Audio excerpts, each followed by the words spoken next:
a todos, bienvenidos a Conversaciones con Carolina Toro, un espacio que hemos creado en IT Hunters, en donde traemos diferentes personajes de la industria de tecnología de Colombia a contarnos un poco sobre su trayectoria, sobre nuevas tendencias. Como todos saben, IT Hunters es un headhunter especializado en tecnología con 10 años de experiencia en Colombia.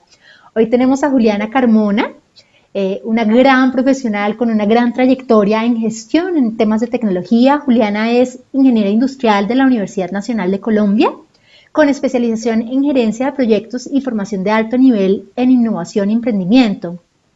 Fue directora del Centro de Innovación de Tecnología, que es una entidad adscrita a la Federación Colombiana de la Industria de Software en el país, que es FedeSoft. Diseñó y puso en marcha acciones para el fortalecimiento de la industria de tecnologías de información del país desde el Ministerio de Tecnologías de Información y Comunicaciones, contribuyendo a la generación de políticas públicas sostenibles. Actualmente es Managing Director de Colombia FinTech. Bienvenida, Juliana, gracias por tu tiempo, por estar en este espacio. Sin duda alguna, esta va a ser una entrevista que nos va a nutrir y a enseñar a muchos. No, Carolina, a ti por la invitación, por abrirnos este espacio de diálogo para enseñarle a tu audiencia un poco más sobre la tecnología financiera. Qué rico. Bueno, cuéntanos un poco de ti. ¿Cómo es que terminas en Colombia FinTech? Bueno, te cuento que yo ya llevo más de 8 años trabajando, bueno, podría ser tal vez lo mínimo, 8 años trabajando en todo lo que tiene que ver con tecnología, con el ecosistema digital. Digamos que mi expertise sobre todo es lo que tiene que ver con gestión y formulación de proyectos asociados a innovación, emprendimiento, pero digamos que desde el momento en el que empieza a hacer como esa gestión de proyectos, de presentar, digamos, proyectos a diferentes convocatorias, fuentes de financiación del gobierno, agencias de innovación de acá del país, nacionales o internacionales, empecé a tener muchísima afinidad con los proyectos que tenían que ver con tecnología hace pues muchos años. Y empiezo a tener mucha afinidad en ese sentido, en ver cómo la tecnología definitivamente era un habilitador de innovación. Entonces, en ese ejercicio de gerencia de proyectos pude tener la oportunidad de identificar eso. Entonces, empecé a tener como un enfoque, sí, de proyectos, pero de proyectos hacia tecnología. Ya en los diferentes roles que fui desempeñando en mi vida profesional posterior a ese primer rol que te digo, fue en una incubadora de empresas de base tecnológica en donde tuve la oportunidad de acompañar emprendedores, universidades en temas de proyectos de este tipo. Ya entro a ejercer y a liderar la unidad de emprendimiento y la unidad de relaciones internacionales de una universidad de mi tierra, que soy de Manizales, ahí también para complementarte un poco el contarte de mí. Y allí, aún estando en una universidad, pues digamos, de varias áreas temáticas con las que más tenía afinidad en todos los ejercicios de la unidad de emprendimiento y de relaciones internacionales, era todo lo que tenía que ver con tecnología. Las carreras de tecnología eran las más activas, las que más querían tener relación con otras universidades, de hacer estancias académicas de investigación. Entonces ahí definitivamente me enfoqué en temas de tecnología y ya el paso definitivo al ecosistema digital lo doy cuando un emprendedor de los que estuve acompañando en su momento en el espacio que te decía de la incubadora me invita a acompañarlo a poner la primera piedra y un programa que se llamó el Programa de Fortalecimiento de la Industria de Tecnologías de Información, más conocido en ese entonces como FITI, en donde lo que hicimos en 2011 fue poner la primera piedra de ese programa. El Ministerio TIC era mucho orientado sobre todo al tema de comunicaciones. Un poco empezó a modernizarse a la luz pues, de la ley que amplía la facultad del Ministerio TIC de no tanto telco, sino también ya temas blandos, de tecnologías de información, de lo que se denominó en ese momento autopistas de la información. Entonces ahí lo que hicimos fue ya, me fui, acepté esa invitación, ese reto, y hoy en día, si tú miras, hay una dirección creada que se llama la dirección, en este momento ya tiene un nombre distinto, es la Dirección de Economía Digital, y ahí tuve la oportunidad de trabajar 5 años en ese ejercicio. Entonces, pues es chévere como después de los años tú ver que hay programas materializados, que siguen, que subsisten, y que de alguna manera tú contribuiste en algo a que se fortaleciera una industria desde el gobierno a través, digamos, como de esos pasos que se dan. Entonces ahí entro ya a tener todo lo que tiene que ver con tecnología, con industria de software, y ahí paso a liderar el Centro de Innovación de FedeSoft, como tú misma lo mencionabas ahora en la introducción, y después de eso se me presenta la oportunidad de estar acá en esta asociación Colombia FinTech, que es una asociación pues, que tiene que ver, por supuesto, con tecnología, ya mucho más orientado a temas de tecnología financiera, y ahí estoy, digamos que ha sido un reto, ya pues ahí vamos durante la entrevista contándote lo que tiene que ver con la innovación financiera y cómo esto está generando, digamos, marcando una huella supremamente importante en la economía también del país. Qué interesante, Juliana. Para los que no están familiarizados, cuéntanos qué son las fintech. Vale. Las fintech son aquellas empresas que prestan servicios financieros a través de vehículos tecnológicos. Entonces, básicamente, ya para entrar a contar un poco más, no solamente son las empresas que prestan créditos digitales, es decir, que prestan recursos a través de medios tecnológicos, digamos que las fintech son muchísimo más que eso. Crédito digital es el segmento más fuerte, en donde hay más número de startups, donde hay una dinámica más interesante de creación de empresas, de ofertas especializadas, pero también hay un mundo gigante detrás de las soluciones financieras tecnológicas que tiene que ver con las empresas de pagos digitales. Aquí te puedo contar empresas de pasarelas de pago, billeteras digitales, empresas que hacen, por ejemplo, todos los ejercicios de compliance, de todo esto de aplicación de tecnologías emergentes para hacer, digámoslo, perfilamiento de clientes, lo que llamamos KYC, para identificar cómo los clientes están relacionados con estos temas de las listas restrictivas. También tenemos empresas de crowdfunding, que el crowdfunding ha tomado mucha relevancia, no sé si has oído, en estos tiempos, pues digamos, en estos escenarios de pandemia se han incrementado, digamos, las dinámicas asociadas al crowdfunding para causas sociales, pero también para proyectos empresariales. Tenemos también empresas de InsurTech, que es la aplicación de la tecnología al sector de los seguros. El sector de los seguros, de hecho, Carolina, es uno de los subsectores del gran ecosistema que compone el sector financiero. Claro. Tenemos empresas de e-factoring, que son las empresas que hacen negociación electrónica de factura, y es como las empresas que, digamos, tienen ya una factura aprobada por un cliente, requieren de tener, digámoslo así, liquidez en el corto plazo, pero su cliente todavía tiene un plazo más amplio para pagar, pero esta empresa requiere de pronto esos recursos para su capital de trabajo y se puede poner esa factura como un título o valor a negociarse en plataformas de negociación electrónica de factura. Entonces también están estos temas asociados al e-factoring, también están los temas asociados a las finanzas personales y cómo hay empresas que se dedican a prestarnos servicios a las personas para que nosotros también podamos invertir pocos o muchos recursos en mercados de valores o en carteras colectivas o en este tipo de, digamos, de temas en los que podamos poner a rentar nuestros recursos. Tenemos los neobancos, que seguramente sí los has oído mucho más. Los neobancos son los que prescinden totalmente de las sucursales presenciales. Es un banco que funciona de manera totalmente virtual. Eso es un neobanco. Y tenemos también acá lo que tiene que ver con el mundo del blockchain y del cripto. O sea, el blockchain, digamos que tiene muchos más casos de uso. Es una tecnología, digamos, con unos atributos importantísimos de trazabilidad, de confianza, de descentralización. Pero cuando hablamos de blockchain aplicado, digamos, a lo que se denomina el ecosistema financiero, estamos hablando específicamente de lo que tiene que ver con servicios financieros. Aunque el blockchain, como te digo, como tecnología de la cuarta revolución industrial, pues trasciende a muchos otros contextos. Eso es, pues, en términos generales, fintech. ¿Cuál es la gran diferencia entre los bancos, digamos, tradicionales y las fintech?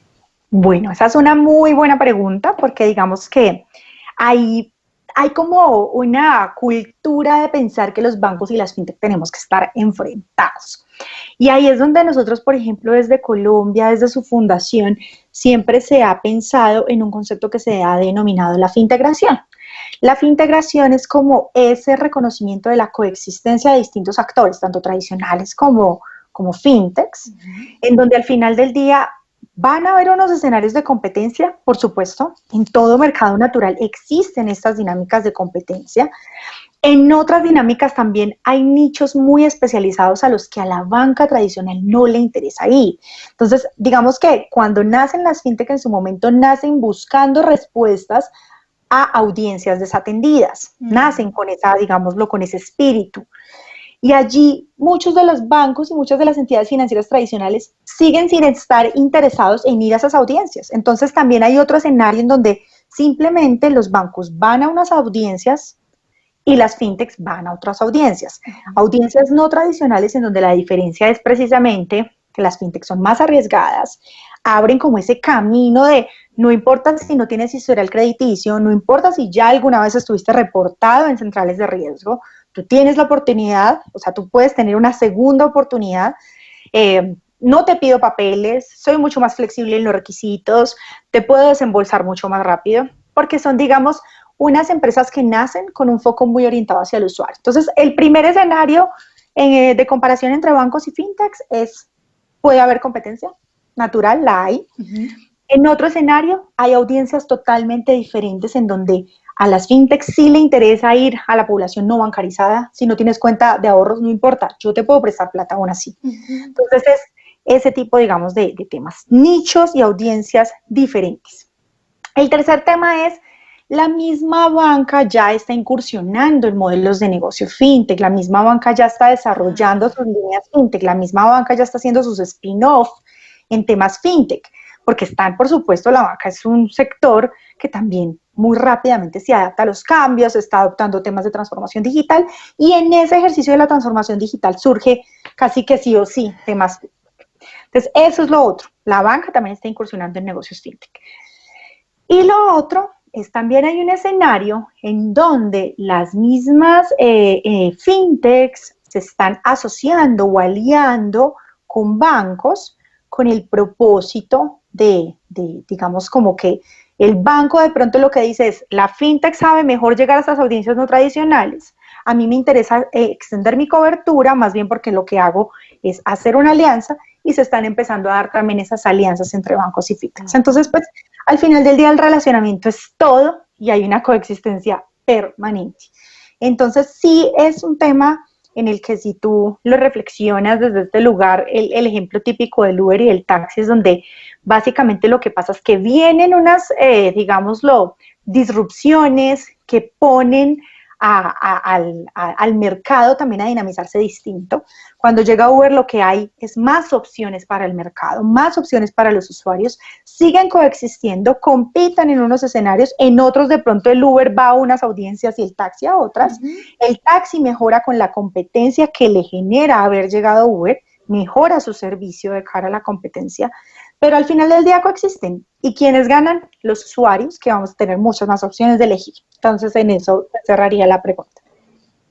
Esto ya lo dijiste un poquito antes, pero como para redondear, ¿qué vienen a proponer de diferente las fintech?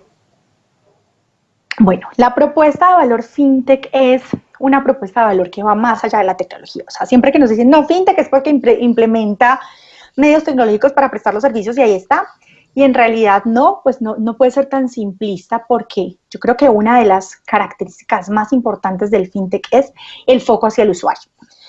Como la verdadera, digámoslo, disrupción de la industria fintech es el enfoque hacia el usuario y cómo al final del día es el pensar en el usuario, el ponerse en los zapatos del usuario, en ver qué le hace falta al usuario, en ver cómo hay unos usuarios desatendidos que requieren también de ciertos servicios financieros y cómo les estoy abriendo un camino. Entonces, más allá de la tecnología, que por supuesto es el vehículo, el enfoque es una innovación basada en el usuario, que creo que es la verdadera innovación. O sea, si tú te pones a pensar en los típicos casos de modelos de negocio basados en tecnología, los últimos y los que han venido, digamos, revolucionando el mundo, han sido los que se han puesto a pensar en el usuario que le falta. Y esa es, digamos, como la característica del fintech. Aparte, ya si entramos, como te digo, es un mundo gigante. Si yo te hago un doble clic en cada uno de esos 9 munditos o 9 verticales que te conté, créditos, pagos, RegTech, blockchain y cripto, en cada uno de esos, pues ya hay unas características específicas. Pero ¿cuál es el tema? Un enfoque hacia el usuario en donde le estás permitiendo tener alternativas, en donde le estás permitiendo tener rapidez, en donde estás generando, digamos, cobertura a audiencias no tradicionales, en donde estás siendo rápido o teniendo una importante velocidad de respuesta de cara al mercado, no importa quién. Entonces aquí es como las características. ¿Cómo ha sido toda esta trayectoria en temas de regulación? Que esto pasa mucho con las tecnologías, digamos, disruptivas. Listo, acá digamos que esto es lo importante de este ecosistema, o sea, acá tú literal todos los días haces una cosa diferente, acá no se aburre nadie en este ecosistema, porque como te digo, cada una de esas 9 verticales o segmentos de mercado que tiene el fintech tienen un mundo regulatorio distinto. Entonces, es entrar como en cada una de esas aristas, si te quiero pues poner como algunos ejemplos para ilustrarte como el ecosistema regulatorio. Acá no hay una ley que, digamos, lo cubra todas las verticales del fintech, sino que hay algunas verticales que se rigen por temas ya que vienen tradicionales. Entonces, hago referencia, por ejemplo, a lo que tiene que ver con crédito digital, que crédito digital es, en efecto, lo que te decía, la vertical, digamos, lo más dinámica, con más startups y demás. Crédito digital en Colombia no tiene una regulación específica. Las empresas de crédito digital se rigen específicamente por lo que tiene que ver, digamos, por lo que se rige una empresa normal de cualquier operación.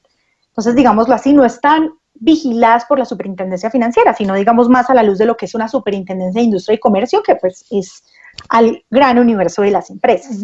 No hay una regulación específica, hay algunos lineamientos a la luz de algunas circulares, pero no hay una regulación específica. Entonces tú dirás, ve, para montar una empresa de crédito digital, ¿qué tengo que cumplir? Tienes que cumplir lo que se rige a la luz de la creación de una empresa normal, porque no hay una regulación específica. Por supuesto, te tienes que mover en un tema de unas tasas que no superen las tasas de usura y todo lo que tenga que ver, pero no hay una regulación específica. ¿Qué es bueno y es malo? Claro, ahí yo lo que diría es bueno porque tú dices chévere, porque se pueden habilitar y dar de alta un montón de jugadores. Claro.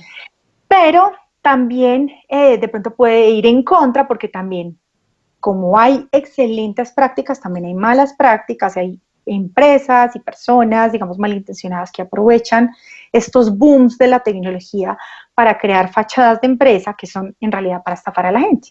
Y eso en realidad a nosotros nos afecta un montón, porque es un ejercicio en el que básicamente termina las empresas de crédito digital que están haciendo las cosas bien, quedan, digamos, mal señaladas por el mercado por malas prácticas de otros. Entonces uno diría, también sería tal vez positivo en este caso tener una regulación o unos lineamientos específicos para la vertical específica de crédito digital. Entonces eso en cuanto a eso. En lo que tiene que ver, por ejemplo, con crowdfunding. Crowdfunding tenía un decreto que estaba operando en 2018, hay un decreto que sale ahora hace tal vez un par de semanas de crowdfunding, que incrementa un poco los montos a la luz de las inversiones en las operaciones de crowdfunding, y eso empieza a generar posibilidades para seguir, digamos, creciendo el sector. Entonces, esto también tiene una regulación específica. Si hablamos de blockchain y cripto, en este momento no hay una regulación específica. Nuevamente te digo, impactado por la sombrilla regulación de una empresa normal, pero hay algunas, digamos, proyectos de ley que vienen en camino para regular y generar confianza en el usuario en cuanto a lo que podríamos llamar, pues, digamos, las plataformas de intercambio de criptoactivos. En ese sentido, sí vienen algunas, digamos, iniciativas legislativas. Y entonces cada mundo, como te digo, tiene su particularidad. En el caso, por ejemplo, de pagos digitales, hay un grupo de empresas que se denominan las SERPES, que son las sociedades electrónicas de depósito, y estas son unas empresas específicas, son en este momento unas 7 empresas en Colombia, y son unas empresas que se rigen por una ley que es la Ley de Inclusión Financiera, y ellos tienen unas facultades específicas y tienen la facultad de hacer captación, pero no tienen la facultad, digamos, de hacer operaciones de crédito. Pero entonces, digamos que tienen algunas similitudes y facultades similares a los bancos, pero no pueden hacer, digámoslo, operación de crédito, pero sí pueden hacer cuentas de ahorros, sí pueden promover, digamos, campañas que promueven todo lo que es ahorro en los diferentes microestablecimientos y personas. Entonces, como te digo, es todo un mundo de disrupciones que es un reto, y la idea es que todo lo que surja a la luz de lo legislativo, nosotros no somos, digamos, desconocedores de la legislación, nos parece que incluso los temas regulatorios podrían ser catalizadores del ecosistema. Entonces, pues estamos en ese proceso y como gremio llevando el mensaje a las diferentes entidades de gobierno, contando nuestros retos, nuestros desafíos, para que sean tenidos en cuenta a la hora, pues, de proyectar y de diseñar estas políticas públicas. Bueno, cuando yo me metí en Colombia FinTech, vi que tienen, pues, digamos, muchas empresas asociadas, todas muy serias. ¿Ustedes tienen como algún proceso para aceptar algunas y luego no otras, un poco como para el respaldo y la seriedad que tienen ustedes? Claro que sí. De hecho, bueno, nosotros ahí tenemos ya cerca de 240 miembros y ahí te cuento un poco cómo están distribuidos. Ahí los miembros asociados, que son los que sí o sí son fintech, es decir, las verticales que te conté hace un ratico, y es el 70% de nuestra comunidad. Y el 30% restante son empresas que hacen parte de la cadena de valor de la tecnología financiera, entiéndase bancos, entiéndase entidades financieras tradicionales, entiéndase empresas proveedoras de tecnología. Allí también tenemos algunas empresas de consultoría, y ese es como el 30% que les interesa estar en toda esta dinámica porque o tienen servicios de cara a las fintech o eventualmente les interese después sacar su spin-off de fintech. Claro. Estamos por diferentes razones. Y nosotros dentro de esa comunidad, nosotros sí tenemos un proceso de digámoslo así, como de aprobación, en donde hacemos todo ese ejercicio que te decía, de alguna manera como de conocimiento del cliente. Hacemos unos ejercicios de validación, de cara pues a revisar como todos estos temas, de manera que cuando nosotros damos un respaldo institucional, pues lo damos con tranquilidad a las empresas que hacen parte de nuestra comunidad. ¿Cuáles son los retos en Colombia en el mediano y largo plazo de cara a las fintech? Bueno, ya tocamos un poco el tema de regulación, no sé si haya otros, y qué se está haciendo como gremio. Vale, pues ahí, sumado a la regulación, que hay algunos retos regulatorios, es decir, no todo se resuelve con más regulación, pero tampoco es un tema que nos parezca que no aporte. De hecho, si tú, por ejemplo, piensas en México, México tiene una ley fintech que si bien no cubre todas las verticales, cubre algunas de las verticales, la mayoría de las verticales del fintech. Sin embargo, no hay que pensar que lo que hay en México necesariamente lo tengamos que adoptar acá, no, son buenas prácticas que se pueden identificar a nivel global y ver cuáles de esas tienen sentido en este contexto, pero retos regulatorios hay, digamos que en blockchain y cripto hay un reto regulatorio porque con algo regulado los usuarios van a creer muchísimo más y van a haber menos empresas que estén haciendo malas prácticas, porque van a tener que darse de alta a la luz de unos lineamientos de regulación. Eso es uno, te sumo un par más. Otra cosa que te estaba mencionando es precisamente el desarrollo de estándares, el diseño de unos estándares para que las empresas de alguna manera se den de alta en el cumplimiento, por ejemplo, de un checklist, de una, digámoslo así, como unos códigos de ética. Y en este momento Colombia FinTech precisamente está diseñando esos códigos de ética a la luz de algo que hemos denominado el sello de confianza. De manera que quienes, como que es una especie, digámoslo así, si me permites el término de certificación de calidad, la queremos promover porque, como te digo, nosotros no le tenemos miedo a la regulación, no le tenemos miedo a los estándares y lo que queremos promover es la adopción de estándares que le den muchísima más confianza al mercado, ahora que además las soluciones fintech han tomado muchísima más fuerza. Entonces, lo segundo, sumado a la regulación, te diría estándares de confianza a la luz de ese sello.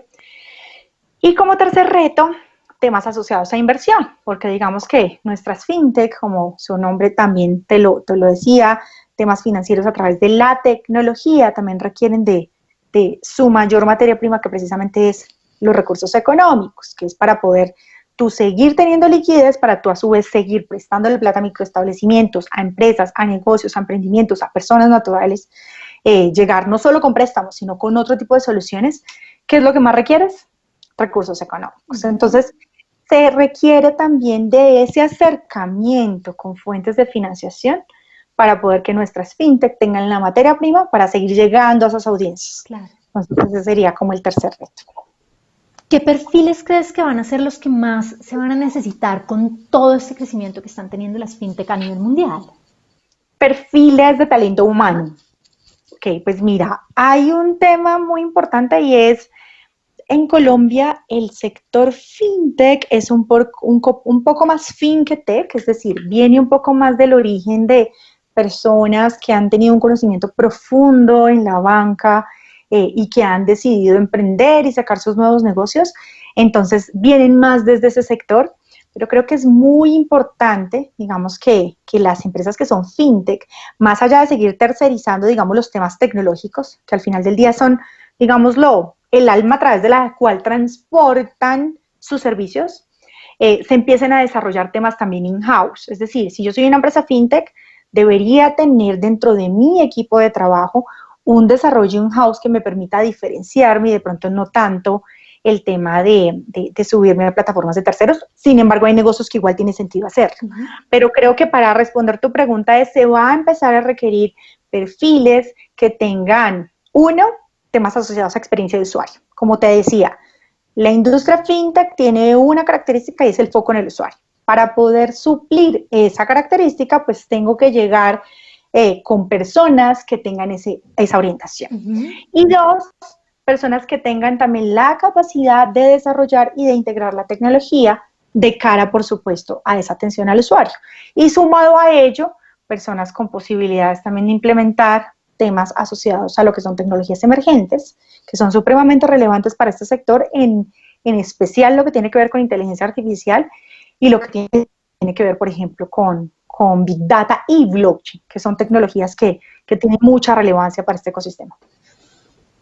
Cuéntame 3 valores con los que muevas tu vida. Bueno, en primer lugar, yo me muevo por la lealtad. Eso para mí es un valor supremamente importante. La lealtad, pues digamos, combinada con gratitud, o sea, agradecer a quienes también han pasado por tu camino, de quienes has aprendido, y ser leal, digámoslo, con uno mismo y con los demás. Creo que es un tema que los valores no pueden ser puestos en práctica hacia afuera, sino también hacia adentro. En segundo, la honestidad. Yo soy una convencidísima de que si tú, digamos, haces algo indebido, incorrecto, a la luz de la honestidad, con algo pequeño, lo haces con algo grande. O sea, eso ya el paso es mínimo. Entonces pienso que es ganarse las cosas bien. Creo que es parte pues como de mi filosofía de vida. O sea, no dormiría si no fuera de esa manera. Y en tercer lugar, el compromiso. Soy, digamos, una persona también, digamos, compromiso / pasión, muy apasionada en lo que me involucro. Me encanta poder aportar al ecosistema o al contexto en el que estoy involucrada. Y me parece importantísimo tener como la camiseta puesta. Eso para mí es muy importante. Bueno, y para cerrar, una pregunta que hagas siempre en tus entrevistas. Bueno, aparte pues de lo que siempre se hace en las entrevistas, una de las cosas que yo siempre pregunto es cómo este cargo o ese rol que de pronto se está ofreciendo le aporta a esa persona aspirante a su proceso o a su misión en la vida, digámoslo así. Porque creo que esa conexión de lo que tú haces con lo que te gusta o con lo que tú eres es supremamente importante. O sea, yo creo que uno va entendiendo con los años que el hacer es algo consecuencia del ser, pero primero es lo que uno es. Entonces, es eso. Totalmente de acuerdo, Juliana. Gracias por este espacio. Creo que para todos ha sido muy enriquecedor y bueno, te deseo el mayor de los éxitos en tu gestión con Colombia FinTech. Muchas gracias, querida, a ti también. Muchos éxitos en IT Hunters con toda tu gestión de talento humano. Muchas gracias. Chao.